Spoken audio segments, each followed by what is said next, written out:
जी, मैं दैनिक समाचार और आज हम बात करेंगे विज्ञान भवन में आज एक भव्य कार्यक्रम हुआ है, जो कि गांधी मंडेला फाउंडेशन ने ऑर्गेनाइज किया है, इफ़ी।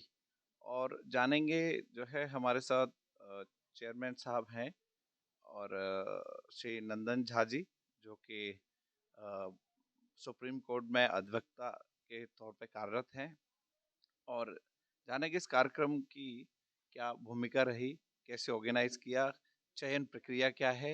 और आपका नंदन साहब बहुत-बहुत स्वागत है दैनिक समाचार में। और आप सबसे पहले आप बताएं कि विज्ञान भवन को ही आपने क्यों चुना? आपने उस समय सुना होगा, मैंने मंच से इस बात को कहा था कि ये वो ऐतिहासिक जगह है जहाँ पर बड़े-बड़े लोगों को सम्मान दिया जाता है।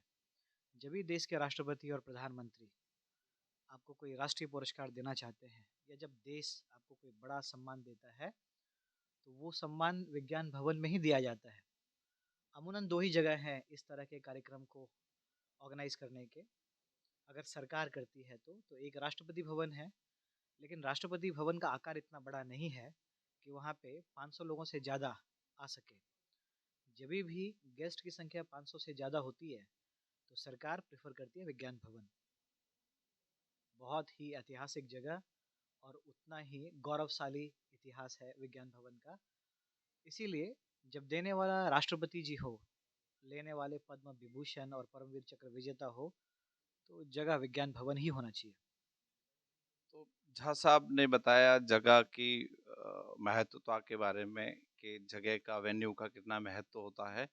दूसरा हम जानना चाहेंगे कि चयन प्रक्रिया जो आपने 15 अवॉर्डीज आपने चयनित किए, तो क्या उसकी भूमिका है, क्या प्रक्रिया है, उस पे थोड़ा-सा बताएँ?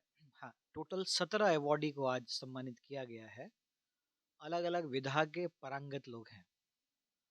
युद्ध में परमवीर चक्र विजेता हैं, तो संगीत में भारत के दूसरे सर्वोच्च पदक से सम्मानित पद्म विभूषण छन्नूलाल मिश्र थे।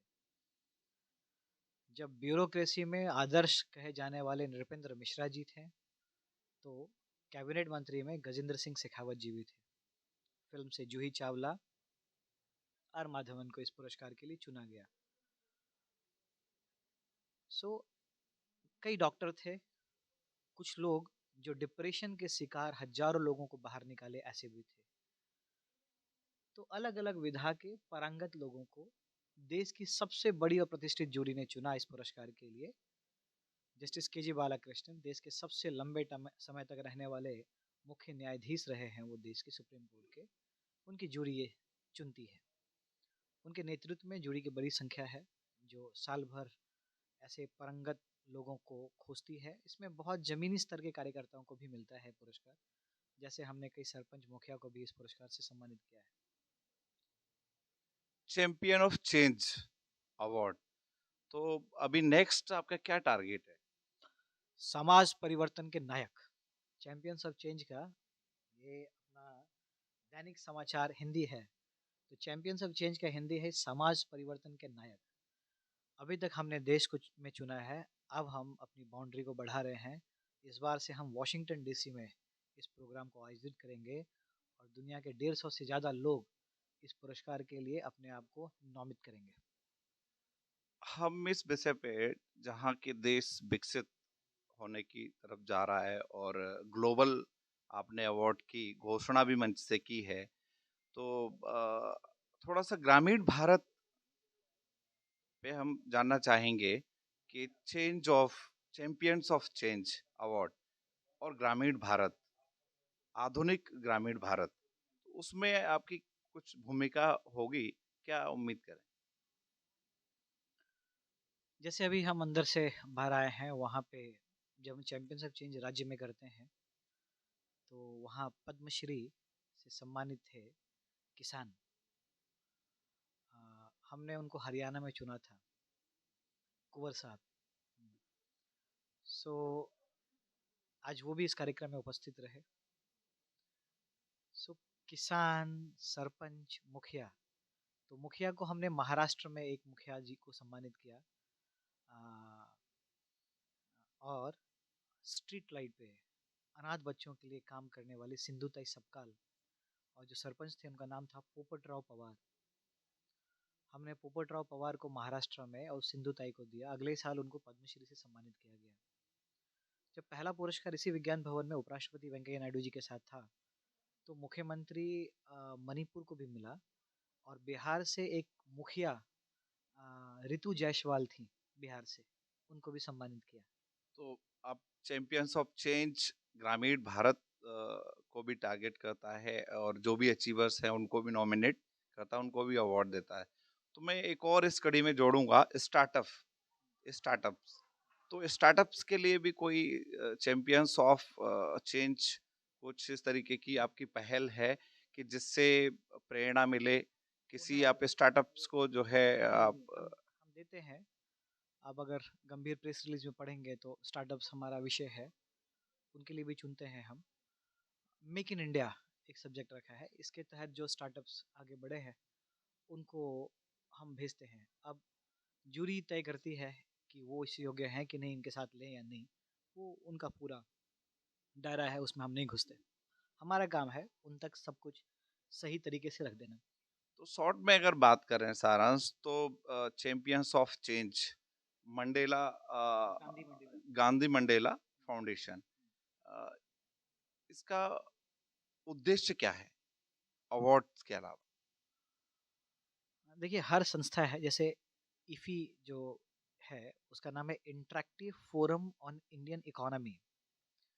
इंडियन इकोनॉमी को बढ़ाने के लिए हम एक फोरम बनाते हैं, डिस्कस करते हैं, और इकोनॉमी को बढ़ाने के लिए कई रास्ते हैं। उन सारे रास्तों में अगर किसी व्यक्ति को आपको बड़ा बनाना है और आप चाहते हैं कि उसका ज़्यादा समय देश के लिए लगे, तो आप उसको सम्मानित करते हैं। तो वो इफ़ी करती है। गांधी मंडेला फाउंडेशन गांधी के विचारों को दुनिया में ले जाने के लिए ही बना है, लेकिन उसमें नेल्सन मंडेला को इसलिए जोड़ा कि दुनिया हमको बहुत सीरियस ले। मंडेला का कहीं भी, नेल्सन मंडेला का स्वयं कहना था कि वो गांधी जी के पाँव के धूल के बराबर भी नहीं है, लेकिन फिर भी अगर आप हिंदुस्तानी हैं, केवल गांधी गांधी करेंगे, तो दुनिया आपको बहुत सीरियस नहीं लेती। उनको लगता है हम सब इंडियन हैं, केवल गांधी की बात करते हैं, इसमें नया क्या है। लेकिन जब हमने उसमें अफ्रीका के 54 देशों के प्रतिनिधि नेल्सन मंडेला को जोड़ दिया, तो उन्होंने हमको बहुत गंभीरता से लेना शुरू किया। और देखिए, हमने पहला पुरस्कार गांधी शांति किसको दिया? दलाई लामा जी को। तो जैसे कि आपका प्रोफेशन है, आप अधिवक्ता हैं जाने माने, तो अ, किसी भी स्तर के अधिवक्ता को इस सम्मान की दृष्टि से मुझे लगता है कि नदादत नदारद यहाँ दिखे, तो इस पे आपकी थोड़ी राय बताएं। हाँ, पार्शलिटी नहीं करते। जिस दिन देश का अधिवक्ता इस पुरस्कार के योग्य हो जाएगा, उनको मिलेगा। नंदन जी अधिवक्ता हैं, इसलिए अधिवक्ता को मिलना चाहिए। जूरी चुनने वाली चीफ जस्टिस है, तो जजेस को मिलना चाहिए, ऐसा थोड़ा होता है। देश है, देश में 140 करोड़ लोग हैं, 17 लोगों को चुना गया। कुछ बहुत छोटे थे, जैसे मैंने बताया। आप एक मुख्यमंत्री को भी चुनते हो, मुखिया को भी चुन लेते हो। तो मुखिया अपने आधार पे बहुत अच्छा करता है, मुख्यमंत्री अपने आधार पे बहुत अच्छा करता है।